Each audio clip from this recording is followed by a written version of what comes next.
शास्त्र कहता है कि यह आत्मा प्रवचन, बुद्धि या बहुत सुनने से प्राप्त नहीं होती। प्रथम अध्याय को समझ लेने के बाद आपको इच्छा हुई होगी कि उस आत्मा का दर्शन करना चाहिए, जिसे देख लेने के बाद और कुछ देखना बाकी नहीं रह जाता। यह इच्छा स्वाभाविक है। शरीर और आत्मा का गठबंधन कुछ ऐसा ही है, जिसमें जरा अधिक ध्यान से देखने पर वास्तविक झलक मिल जाती है। शरीर भौतिक, स्थूल पदार्थों से बना हुआ है, किंतु आत्मा सूक्ष्म है। पानी में तेल डालने पर वह ऊपर ही उठ आता है। लकड़ी के टुकड़े को तालाब में कितना ही नीचा पटको, वह ऊपर को ही आने का प्रयत्न करेगा, क्योंकि तेल और लकड़ी के परमाणु पानी की अपेक्षा अधिक सूक्ष्म है। गर्मी ऊपर को उठती है, अग्नि लपटे ऊपर को ही उठेगी। पृथ्वी की आकर्षण शक्ति और वायु का दबाव उसे रोक नहीं सकता है।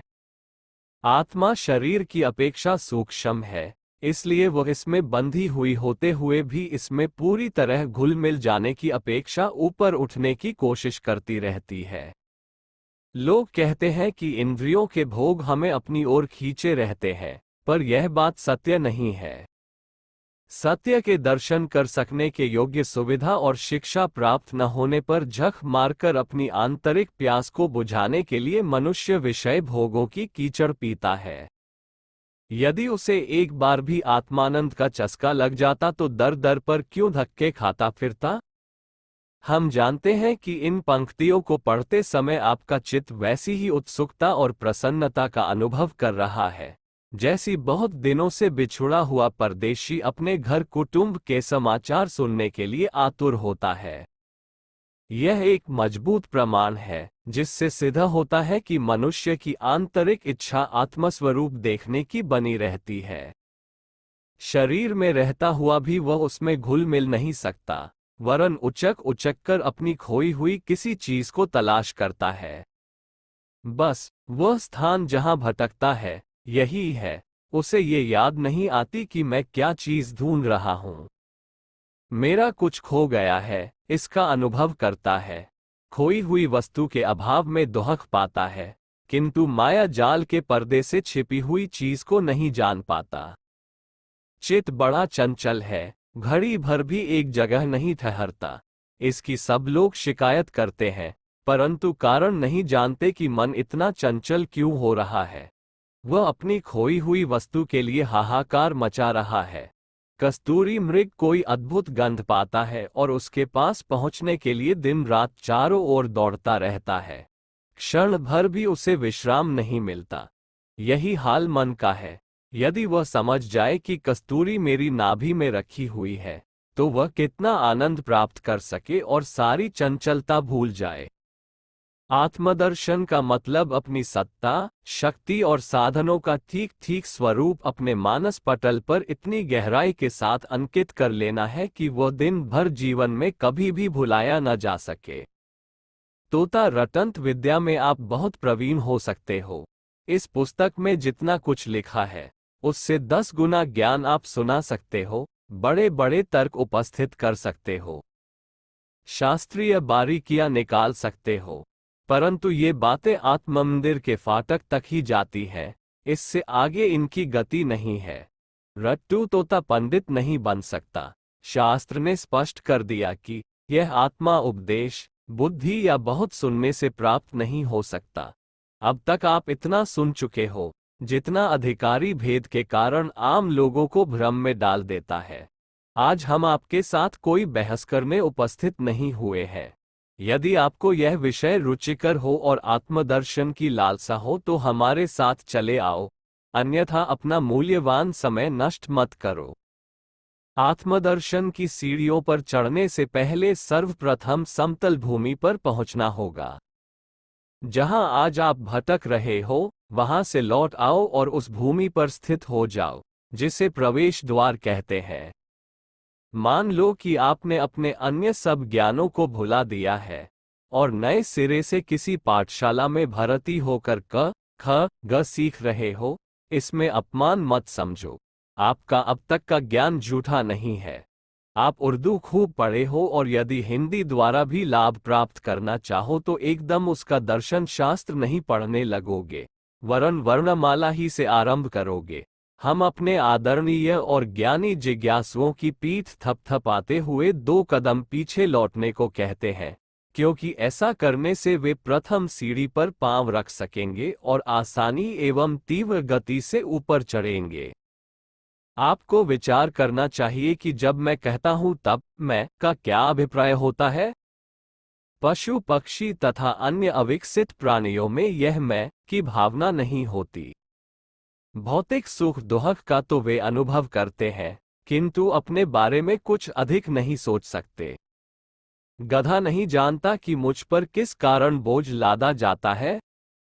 लादने वाले के साथ मेरा क्या संबंध है? मैं किस प्रकार का अन्याय का शिकार बनाया जा रहा हूं? वह अधिक बोझ लद जाने पर कष्ट का और हरी घास मिल जाने पर शांति का अनुभव करता है, पर हमारी तरह सोच नहीं सकता। इन जीवों में शरीर ही आत्मस्वरूप है। क्रमशः अपना विकास करते करते मनुष्य आगे बढ़ आया है। फिर भी कितने मनुष्य हैं जो आत्मस्वरूप को जानते हैं? तोते रटंत दूसरी बात है। लोग आत्मज्ञान की कुछ चर्चा को सुनकर उसे मस्तिष्क में रिकॉर्ड की तरह भर लेते हैं और समयानुसार उसमें से कुछ सुना देते हैं। ऐसे आदमियों की कमी नहीं जो आत्मा के बारे में कुछ नहीं जानते। इनमें सोचने विचारने की शक्ति जग गई है। उनका संसार आहार, निद्रा, भय, मैथुन, क्रोध, लोभ, मोह आदि तक ही सीमित होता है। इन्हीं समस्याओं को सोचने, समझने और हल करने लायक योग्यता उन्होंने प्राप्त की होती है। मूढ़ मनुष्य भद्दे भोगों से तृप्त हो जाते हैं, तो बुद्धिमान कहलाने वाले उनमें सुंदरता लाने की कोशिश करते हैं। मजदूर को बैलगाड़ी में बैठकर जाना सौभाग्य प्रतीत होता है, तो धनवान मोटर में बैठकर अपनी बुद्धिमानी पर प्रसन्न होता है।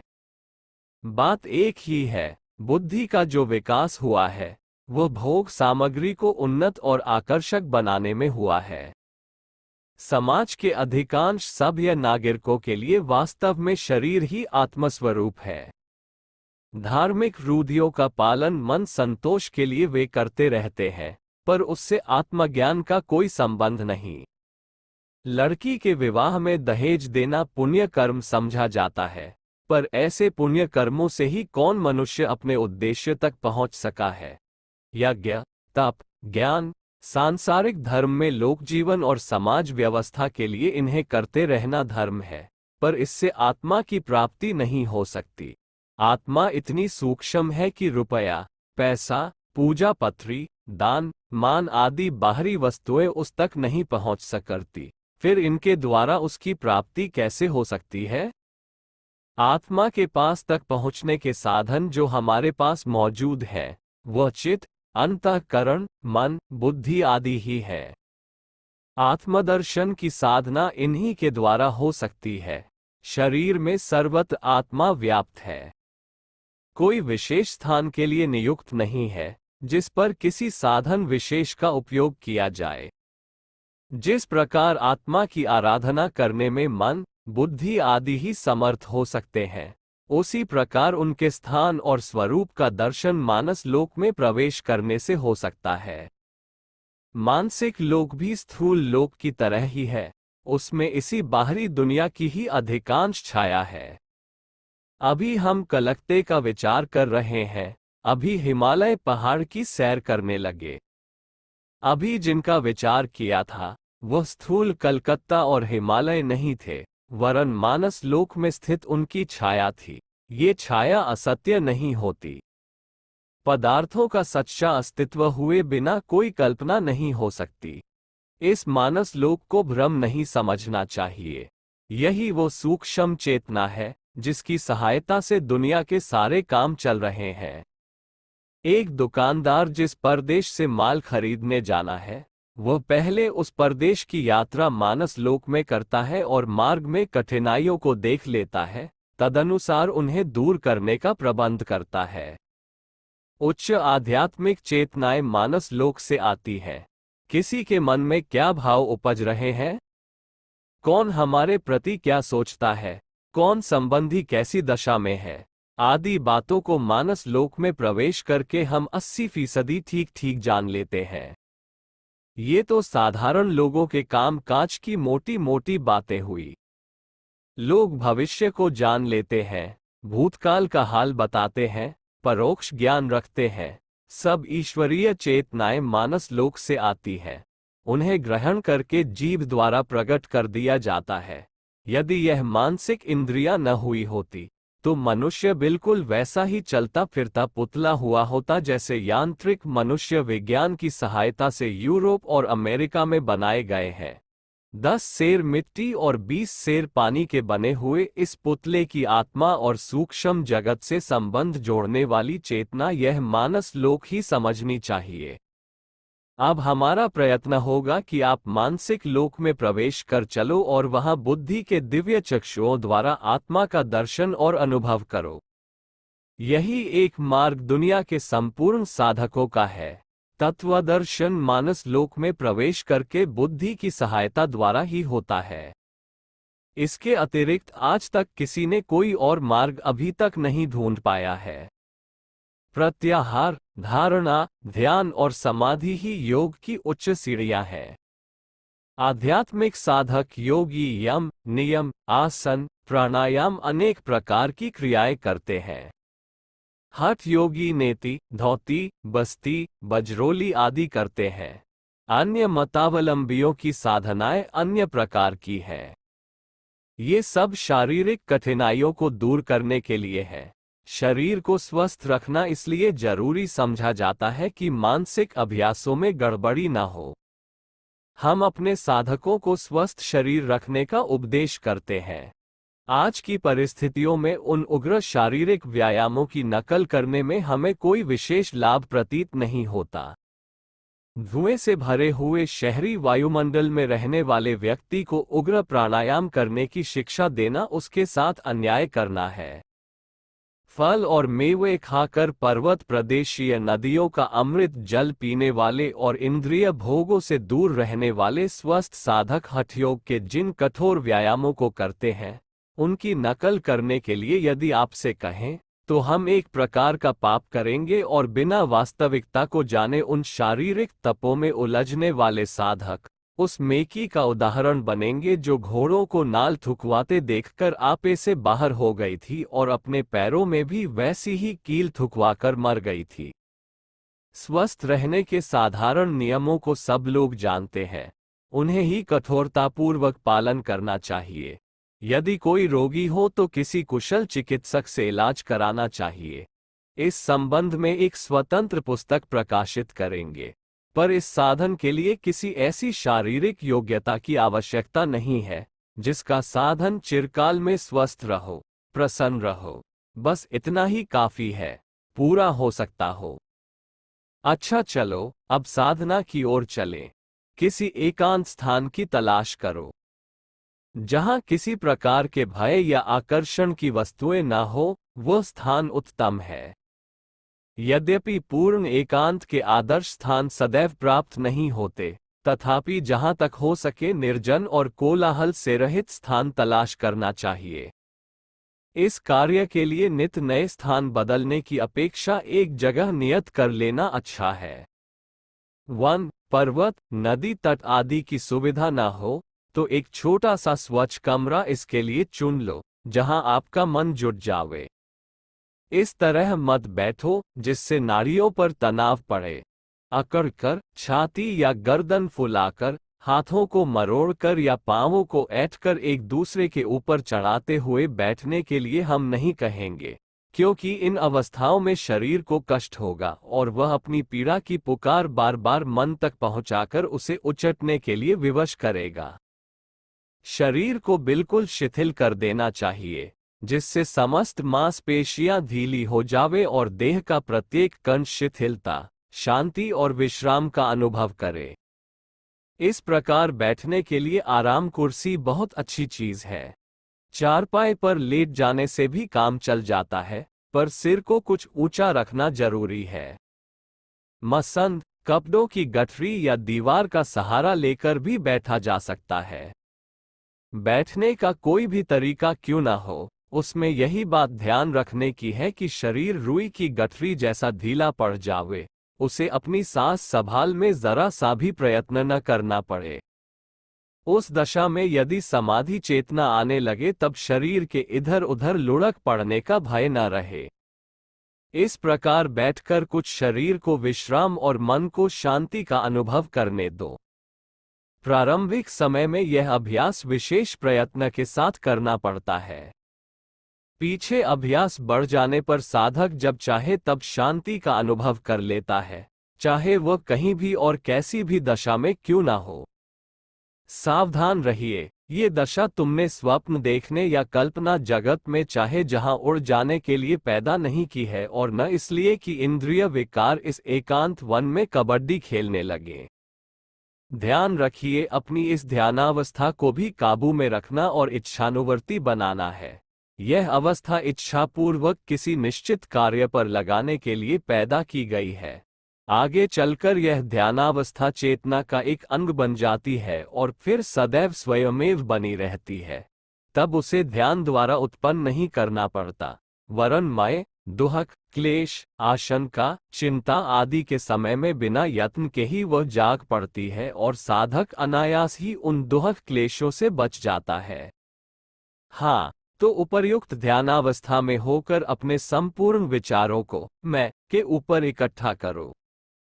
किसी बाहरी वस्तु या किसी आदमी के संबंध में बिल्कुल विचार मत करो। भावना करनी चाहिए कि मेरी आत्मा यथार्थ में एक स्वतंत्र पदार्थ है। वह अनंत बल वाला अविनाशी, अखंड है। वह एक सूर्य है जिसके इर्द गिर्द हमारा संसार बराबर घूम रहा है, जैसे सूर्य के चारों ओर नक्षत्र आदि घूमते हैं। अपने को केंद्र मानना चाहिए, सूर्य जैसा प्रकाशवान। इस भावना को बराबर लगातार अपने मानस लोक में प्रयत्न की कल्पना और रचना शक्ति के सहारे मानस लोक के आकाश में अपनी आत्मा को सूर्य रूप मानते हुए केंद्र की तरह स्थित हो जाओ और आत्मा से अतिरिक्त अन्य सब चीजों को नक्षत्र तुल्य घूमती हुई देखो। वे मुझसे बांधी हुई हैं, मैं उनसे बाधा नहीं हूँ। अपनी शक्ति से मैं उनका संचालन कर रहा हूँ, फिर भी वे वस्तुएं मेरी या मैं नहीं हूँ। लगातार परिश्रम के बाद कुछ दिनों में ये चेतना दृढ़ हो जाएगी। वह भावना झूठी या काल्पनिक नहीं है। विश्व का हर एक जड़ चेतन परमाणु बराबर घूम रहा है। सूर्य के आसपास पृथ्वी आदि ग्रह घूमते हैं और समस्त मंडल एक अदृश्य चेतना की परिक्रमा करता रहता है। हृदयगत चेतना के कारण रक्त हमारे शरीर की परिक्रमा करता रहता है। शब्द, शक्ति, विचार या अन्य प्रकार के भौतिक परमाणुओं का धर्म परिक्रमा करते हुए आगे बढ़ना है। हमारे आसपास की प्रकृति का ये स्वाभाविक धर्म अपना काम कर रहा है। हमसे भी जिन परमाणुओं का काम पड़ेगा, वो स्वभावतः हमारी परिक्रमा करेंगे, क्योंकि हम चेतना के केंद्र हैं। इस बिल्कुल स्वाभाविक चेतना को भली भांति हृदयंगम कर लेने से आपको अपने अंदर एक विचित्र परिवर्तन मालूम पड़ेगा। ऐसा अनुभव होता हुआ प्रतीत होगा कि मैं चेतना का केंद्र हूं और मेरा संसार, मुझसे संबंधित समस्त भौतिक पदार्थ मेरे इर्द गिर्द घूमते रहते हैं। मकान, कपड़े, जेवर, धन दौलत आदि मुझसे संबंधित हैं, पर वह मुझमें व्याप्त नहीं, बिल्कुल अलग है। अपने को चेतना का केंद्र समझने वाला अपने को माया से संबंधित मानता है, पर पानी में पड़े हुए कमल के पत्ते की तरह कुछ ऊंचा उठा रहता है, उसमें डूब नहीं जाता। जब वह अपने को तुच्छ, अशक्त और बंधे हुए जीव की अपेक्षा चेतन सत्ता और प्रकाश केंद्र स्वीकार करता है, तो उसे उसी के अनुसार परिधान भी मिलते हैं। बच्चा जब बड़ा हो जाता है तो उसके छोटे कपड़े उतार दिए जाते हैं। अपने को हीन, नीच और शरीराभिमानी तुच्छ जीव जब तक समझोगे, तब तक उसी के लायक कपड़े मिलेंगे। लालच, भोगेच्छा, कामेच्छा, चाटुकारिता, स्वार्थपरता आदि गुण आपको पहनने पड़ेंगे, पर जब अपने स्वरूप को महानतम अनुभव करोगे, तब ये कपड़े निरर्थक हो जाएंगे। छोटा बच्चा कपड़े पर टट्टी कर देने में कुछ बुराई नहीं समझता, किंतु बड़ा होने पर वह ऐसा करने में घृणा करता है। कदाचित बीमारी की दशा में वह ऐसा कर भी बैठे तो अपने आप को बड़ा धिक्कारता है और शर्मिंदा होता है। नीच विचार, हीन भावनाएं, पाश्विक इच्छाएं और क्षुद्र स्वार्थपरता ऐसे ही गुण हैं जिन्हें देखकर आत्मचेतना में विकसित हुआ मनुष्य घृणा करता है। उसे अपने आप वह गुण मिल गए होते हैं जो उसके इस शरीर के लिए उपयुक्त है। उदारता, विशाल हृदयता, दया, सहानुभूति, सच्चाई प्रभृति गुण ही तब उसके लायक ठीक वस्त्र होते हैं। बड़ा होते ही मेढक की लंबी पूंछ जैसे स्वयमेव झड़ पड़ती है, वैसे ही दुर्गुण उससे विदा होने लगते हैं और वयोवृद्ध हाथी के दांतों की तरह सद्गुण क्रमशः बढ़ते रहते हैं। अपने को प्रकाश केंद्र अनुभव करने के लिए तर्कों से काम न चल सकेगा, क्योंकि हमारी तर्क बहुत ही लंगड़ी और अंधी है। तर्कों के सहारे यह नहीं सिद्ध हो सकता कि वास्तव में वही हमारा पिता है जिसे पिताजी कहकर संबोधित करते हैं। इसलिए योगाभ्यास के दैर्वी अनुष्ठान में इस अपाहिज तर्क का बहिष्कार करना पड़ता है और धारणा, ध्यान एवं समाधि को अपनाना पड़ता है। आत्मस्वरूप के अनुभव में ये तर्क वितर्क बाधक न बने, इसलिए कुछ देर के लिए विदा कर दो। विश्वास रखो, इन पंक्तियों का लेखक आपको भ्रम में फंसाने या कोई गलत हानिकारक साधन बताने नहीं जा रहा है। उसका निश्चित विश्वास है और वो शपथ पूर्वक आपसे कहता है कि मेरे ऊपर विश्वास रखने वाले साधक, ये ठीक रास्ता है, मेरा देखा हुआ है। आओ, पीछे पीछे चले आओ, आपको कहीं धकेला नहीं जाएगा, वरन एक ठीक स्थान पर पहुंचा दिया जाएगा। साधन की विधि में बार बार ध्यानावस्थित होकर मानस लोक में प्रवेश करो। अपने को सूर्य समान प्रकाशवान सत्ता के रूप में देखो और अपना संसार अपने आसपास घूमता हुआ अनुभव करो। इस अभ्यास को लगातार जारी रखो और इसे हृदय पट पर गहरा अंकित कर लो तथा इस श्रेणी पर पहुंच जाओ कि जब आप कहें कि मैं, तब उसके साथ ही चित्त में चेतना, विचार शक्ति और प्रतिभा सहित केंद्र स्वरूप चित्र भी जाग उठे। संसार पर जब दृष्टि डालो तो वह आत्मा सूर्य की परिक्रमा करता नजर आए। उपर्युक्त आत्मस्वरूप दर्शन के साधन में शीघ्रता होने के लिए आपको हम एक और विधि बताते हैं। ध्यान की दशा में होकर अपने ही नाम को बार बार, धीरे धीरे, गंभीरता और इच्छापूर्वक जपते जाओ। इस अभ्यास से मन आत्मस्वरूप पर एकाग्र होने लगता है। लॉर्ड टेनिसन ने अपनी आत्मशक्ति को इसी उपाय से जगाया था। वे लिखते हैं, इसी उपाय से हमने कुछ आत्मज्ञान प्राप्त किया है, अपनी वास्तविकता और अमरता को जाना है एवं अपनी चेतना के मूल स्रोत का अनुभव कर लिया है। कुछ जिज्ञासु आत्मस्वरूप का ध्यान करते समय मैं को शरीर के साथ जोड़कर गलत धारणा कर लेते हैं और साधना करने में गड़बड़ा जाते हैं। इस विघ्न को दूर कर देना आवश्यक है, अन्यथा इस पंचभूत शरीर को आत्मा समझ बैठने पर तो एक अत्यंत नीच कोटि का थोड़ा सा फल प्राप्त हो सकेगा। इस विघ्न को दूर करने के लिए ध्यानावस्थित होकर ऐसी भावना करो कि मैं शरीर से पृथक हूँ। उसका उपयोग वस्त्र या औजार की तरह करता हूँ। शरीर को वैसा ही समझने की कोशिश करो जैसा पहनने के कपड़े को समझते हो। अनुभव करो कि शरीर को त्याग कर भी आपका मैं बना रह सकता है। शरीर को त्याग कर और ऊंचे स्थान से उसे देखने की कल्पना करो। शरीर को एक पोले घोंसले के रूप में देखो जिसमें से आसानी के साथ आप बाहर निकल सकते हो। ऐसा अनुभव करो कि इस खोखले को मैं ही स्वस्थ, बलवान, दृढ़ और गतिवान बनाए हुए हूँ, उस पर शासन करता हूँ और इच्छानुसार काम में लाता हूँ। मैं शरीर नहीं हूँ, वह मेरा उपकरण मात्र है। उसमें एक मकान की भांति विश्राम करता हूँ। देह भौतिक परमाणुओं की बनी हुई है और उन अणुओं को मैंने ही इच्छित वेश के लिए आकर्षित कर लिया है। ध्यान में शरीर को पूरी तरह भुला दो और मैं पर समस्त भावना एकत्रित करो। तब आपको मालूम पड़ेगा कि आत्मा शरीर से भिन्न है। यह अनुभव कर लेने के बाद जब आप मेरा शरीर कहोगे, तो पूर्व की भांति नहीं, वरन एक नए ही अर्थ में कहोगे।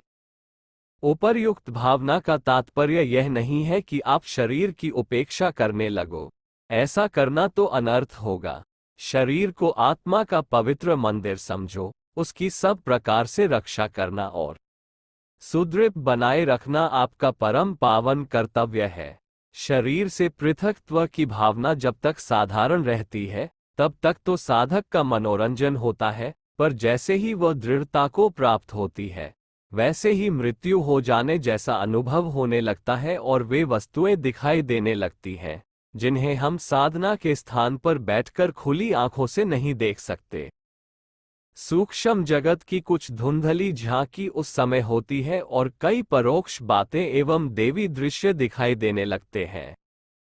इस स्थिति में नए साधक डर जाते हैं। उन्हें समझना चाहिए कि इसमें डरने की कोई बात नहीं है। केवल साधन में कुछ शीघ्रता हो गई है और पूर्व संस्कारों के कारण इस चेतना में जरा सा झटका लगते ही वह अचानक जाग पड़ी है। इस श्रेणी तक पहुंचने में जब क्रमशः और धीरे धीरे अभ्यास होता है, तो कुछ आश्चर्य नहीं होता।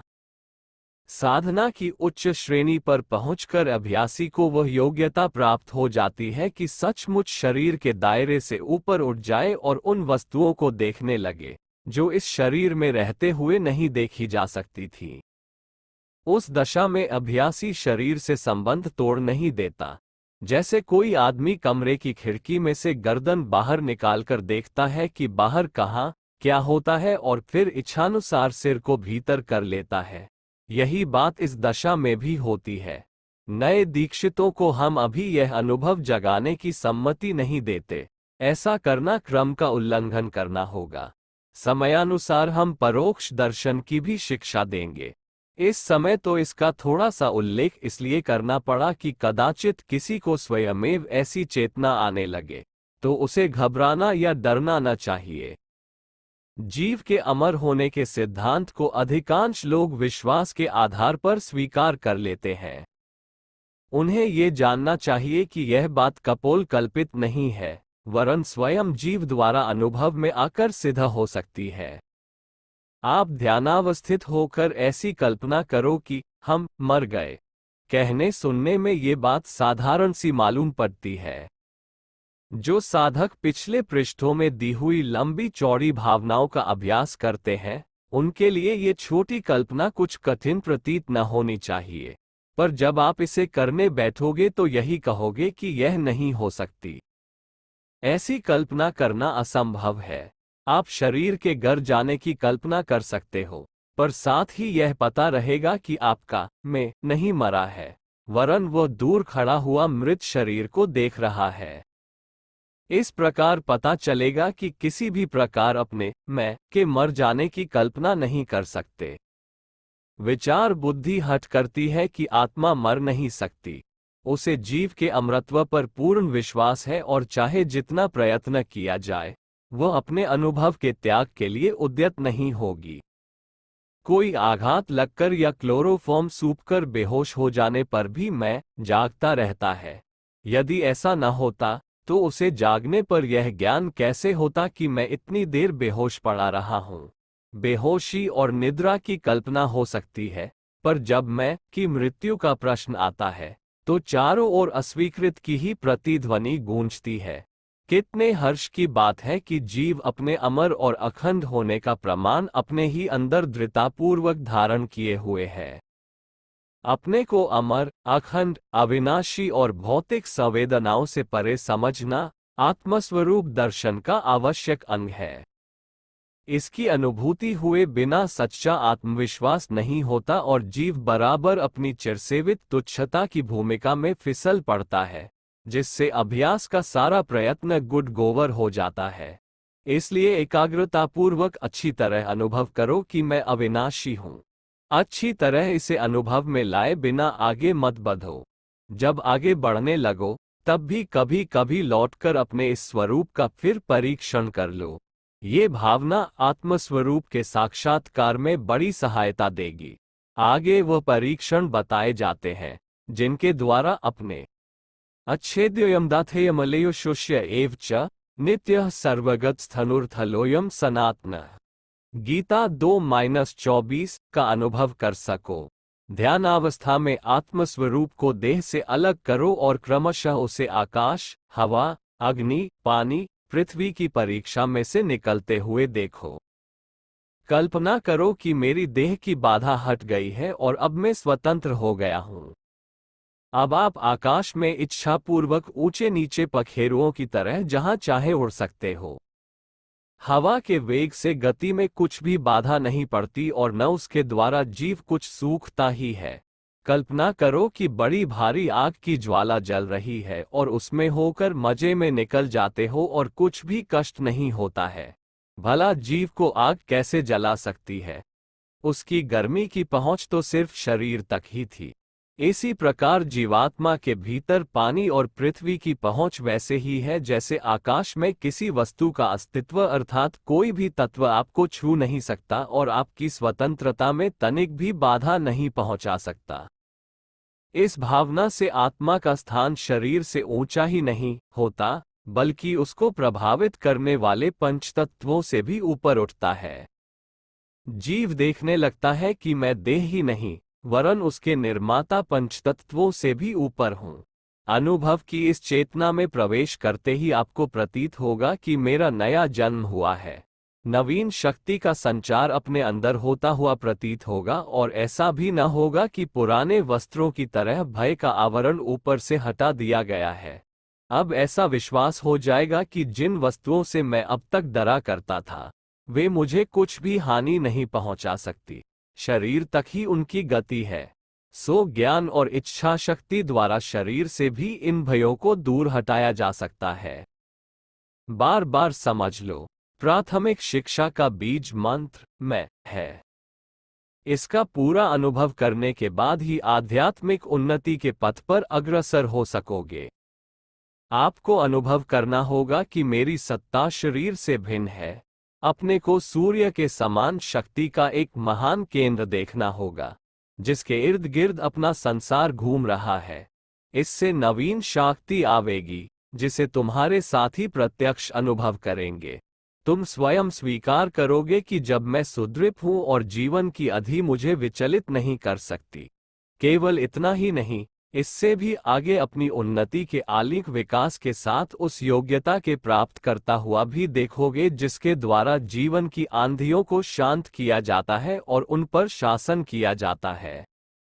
आलज्ञानी दुनिया के मारी कष्टों की दशा में भी हंसता रहेगा और अपनी भुजा उठाकर कष्टों से कहेगा, जाओ, चले जाओ।